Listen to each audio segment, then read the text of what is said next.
there. Most of my work has been, for the past 25 years or more, working with severe trauma patients. And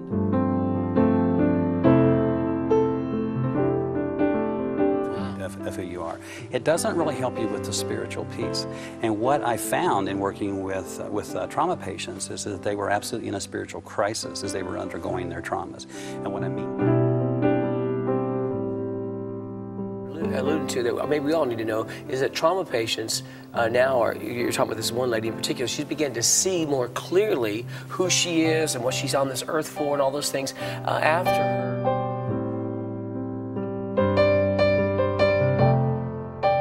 That business of letting go of who you think you are and becoming who you really are.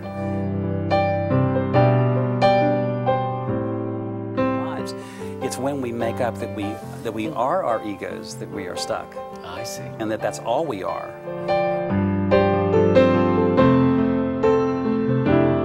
What I treat people is that if you had a candle inside of you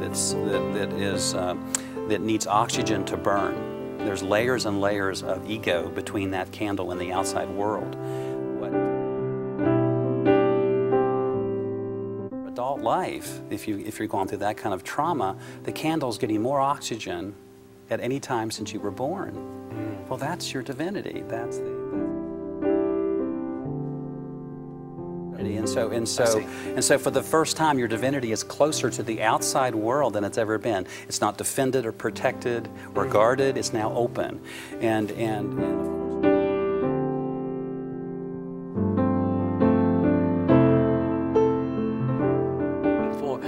know, they want to live life to its fullest, but you're telling us in order for them to do that, there's some things you have to cut through, and we can do this. If it's really there all along, it doesn't necessarily... I think that if you look at the development of the human experience, you are supposed to change who you think you are at least 4 times in a lifetime. The first time.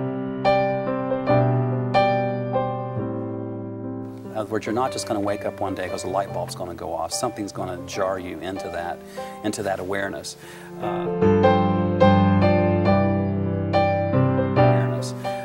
But then it's a challenge to stay awake in a world that is where we buff and polish the ego so much. We spend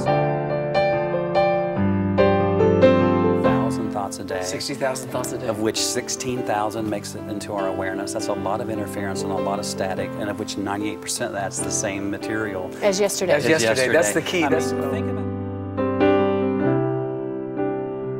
Dried off. It's the same way with your thoughts. You get up every day, you think the same stuff, you think the same thing over. It's ruminating and obsessing. Well, we're finding out now that we become the very things we say to ourselves. And if we're saying it repetitively.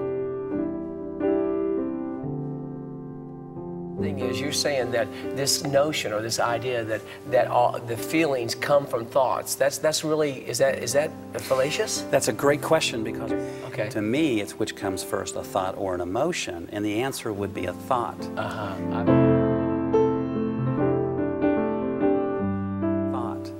I've got you. Emotion is the energy of a memory. So it's tied to the past. Sure, I got that. A feeling is right now, it's immediate. So a feeling and emotion. The other day that I was seeing in treatment, why does depression happen in the body? And the woman said, well, because I'm afraid and I'm angry. And I said, no, I'm asking you why, what's the function of depression? It actually has a purpose. Loss. We get depressed to handle loss.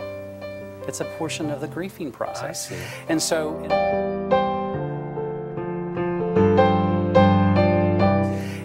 And what kind of loss do we experience before we ever experience any loss at all? Loss of self. There's a lot of people that are around that are grieving their own loss of self and don't really know why or how it happened.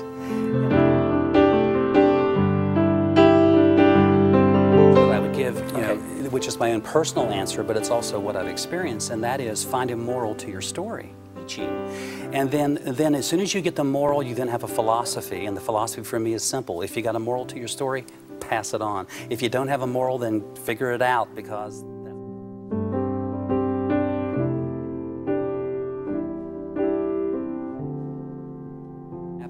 So that is your life, the first 35 minutes of that movie. If you don't have that in context, if you don't have a sense of the meaning of that, then you're not going to understand the rest of your life. Wow.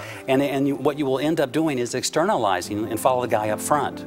He seems to have some inside track on my life, but I don't. And so that's what... And if you ask most people if they feel like their life has meaning, they will tell you no. It's not meaningful. Unless they're connected to this divine characteristic that we're talking about. There's some connection to God.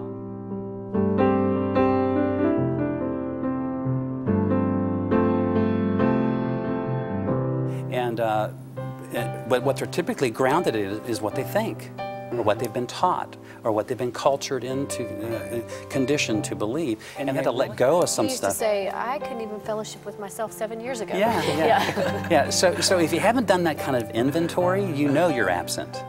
If you haven't done that kind of inventory,